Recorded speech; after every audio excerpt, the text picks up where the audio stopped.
Hi friends, ఈ competitive exams ఏమైతే UPSC, service selection board, లేకపోతే రైల్వేస్ ఇలాగా ఇవన్నీ కండక్ట్ చేస్తున్న పరిణామ క్రమంలో మీరు గమనిస్తూ ఉంటే దక్షిణాది కంటే ఉత్తరాది వాళ్ళు ఎక్కువగా సెలెక్ట్ అవుతున్నారు.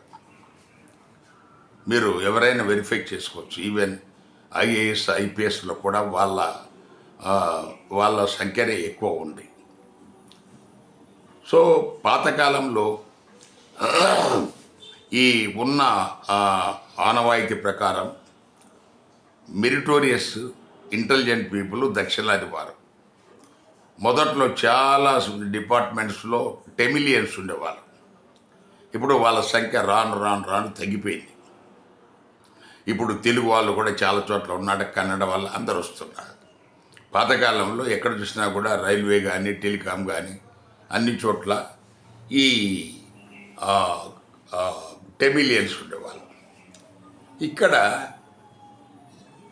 ఇప్పుడు ఈ విషయము ఇక్కడ మనం ప్రస్తావించడానికి ప్రధాన కారణం ఇప్పుడు నీట్ పేపర్ లీకేజ్ గురించి పిల్లలు పెద్ద ఎత్తున విద్యార్థులు మనకు ఢిల్లీ జంతర్ మంతర్ దగ్గర నిరసన చాలా కాలం నుంచి వాళ్ళు ప్రొటెస్ట్ చేస్తున్నారు. ఈ 2 రోజుల నుంచి అది నిరసన పెద్దదైంది.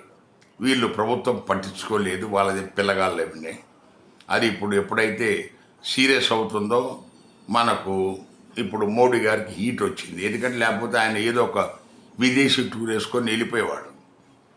ఇది పరిస్థితి, సీటు ఏమైనా ప్రమాదంలో పడుతుందన్న భయము ఇప్పుడు ఏర్పడింది. కాబట్టి తప్పకుండా దాని మీద కొద్దిగా శ్రద్ధ పెట్టాల్సింది. పైగా రెండోది, పార్లమెంటులో వాళ్ళు ఎన్నో రకాల బిల్లులు ప్రవేశపెట్టి రాజ్యాంగాన్ని దాని రూపురేఖలను మార్చాలని ప్రయత్నం కూడా చేస్తున్నారు.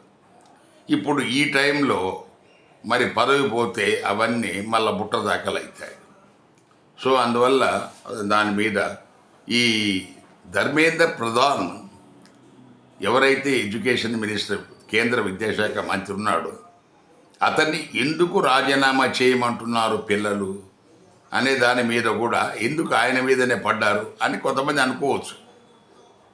ఎందుకంటే చాలా కాలం క్రితం 10-15 ఏళ్ళ క్రితం షీలా దీక్షిత్ ఢిల్లీ సీఎంగా ఉన్నప్పుడు పేపర్ లీకేజ్ అయితే ఈయన రాజీనామా చేయాలని చెప్పేసి ఈయన పెద్ద ఒక ఉద్యమం చేసి ఈయన నిరహార దీక్షలో కూర్చున్న నాయకుడు, మహానాయకుడు. సో అందువల్ల ఆల్రెడీ ఇదివరకు కాంగ్రెస్ ప్రభుత్వంలో నువ్వు రాజీనామా చేయాలని అడిగినోడివి, మరి నువ్వు రాజీనామా చేయాలి కదా. నువ్వు రాజీనామా చేయకుండా దాటేస్తున్నావు. నీకు పదవి ముఖ్యం. నువ్వు పిల్లల జీవితాలతో ఈ నీట్ మొన్న నేను నీట్ ఒక్కటే బయటపడిందని చాలామంది అనుకుంటున్నారు. చాలా పొరపాట్లు. ఇన్ఫ్యాక్ట్ ఈ ట్యుటోరియల్స్, కోచింగ్ సెంటర్స్ అన్నీ కూడా పేపర్ లీకుల మీదనే బతుకుతున్నాయి. వాళ్ళు ఎవరు కూడా మేము అలాంటి పని చేయము, మేమంతా చాలా స్ట్రిక్ట్గా పిల్లలకు నేర్పిస్తామని చెప్పే మన పిచ్చి మాటలు ఎవరు జనాలు నమ్మరు. ఎక్కడో చోట పేపర్ ఎవడో ఒకడు పట్టుతాడు. ఆ పేపర్ దానికి సంబంధిత లింకులో ఉన్న ఇన్స్టిట్యూషన్స్ అన్నిటికీ పోతుంది. సో ఆ రకంగా వీళ్ళు నేను నెంబర్ 1, నేను నెంబర్ 2 అని చెప్పేసి గొంతు చుచ్చుకొని అరవటం మనమంతా చూస్తున్నాం. బట్ వాస్తవానికి వాళ్ళేం మెరిట్తో గెలిచిన వాళ్ళు కాదు. ఇప్పుడు మన వాళ్ళు పొద్దున్న లేస్తే ఒక దరిద్ర బ్యాచ్ ఉంటుంది. వాడు ఏం చేశాడు, దేశం బాగుపడకపోవడానికి కారణం రిజర్వేషన్లు అంటాడు. ఆ ఎర్రవలకు వాళ్ళకు తెలియాలి, దేశంలో ఉన్న రిజర్వేషన్ మొన్నటిదాకా 90 వరకు ఉన్నది కేవలం 22%.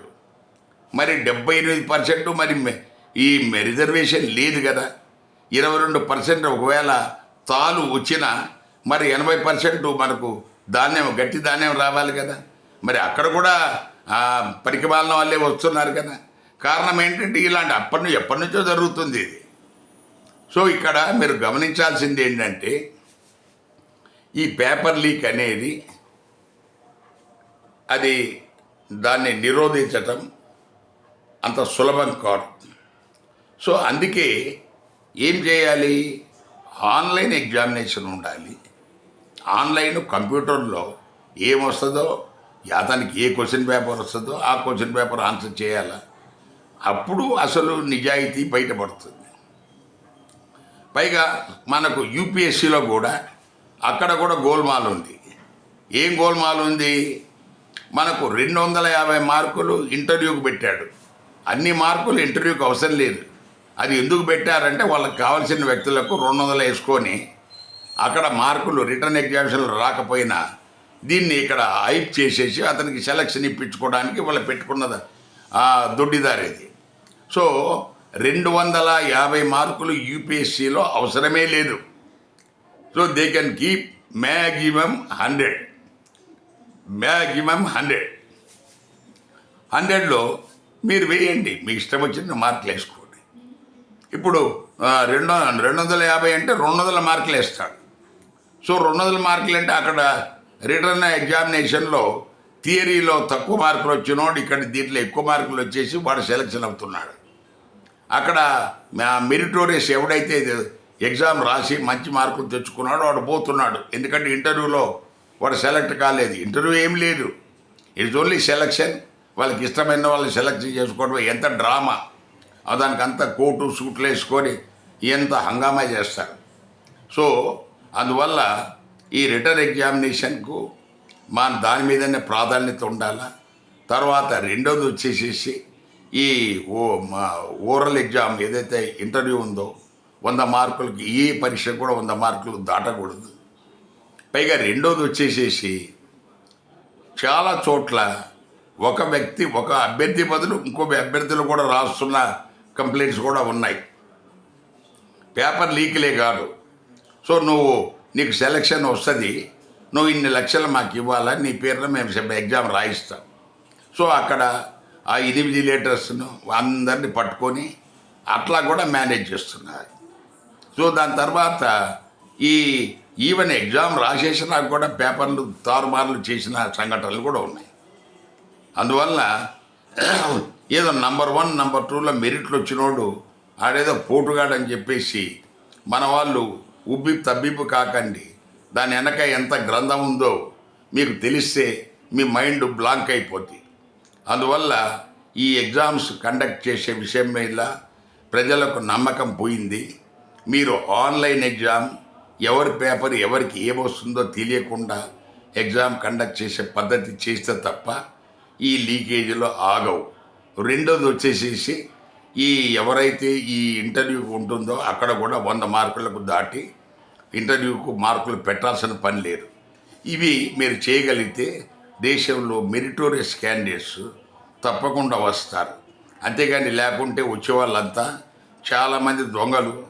కొంతమంది కొన్ని రాష్ట్రాల పేర్లు ఇక్కడ చెప్పడం అనవసరం. ఆ రాష్ట్రంలో విద్యా విధానము, ఆ రాష్ట్రంలో విద్యా పర్సంటేజ్ దేశంలో ఉన్న 29 రాష్ట్రాలతో కంపేర్ చేస్తే అత్యంత లోయెస్ట్ ఉన్న రాష్ట్రం అత్యంత హైయెస్ట్ ఐఏఎస్ ఐపీఎస్ ఈ గ్రూప్స్లో ఎలా వస్తున్నారు, ఇది దేవుడికే తెలియాలి. సో దయచేసి ఈ శిష్టాన్ని కూడా సరిదిద్దాలనేది మా విజ్ఞప్తి. Thank you.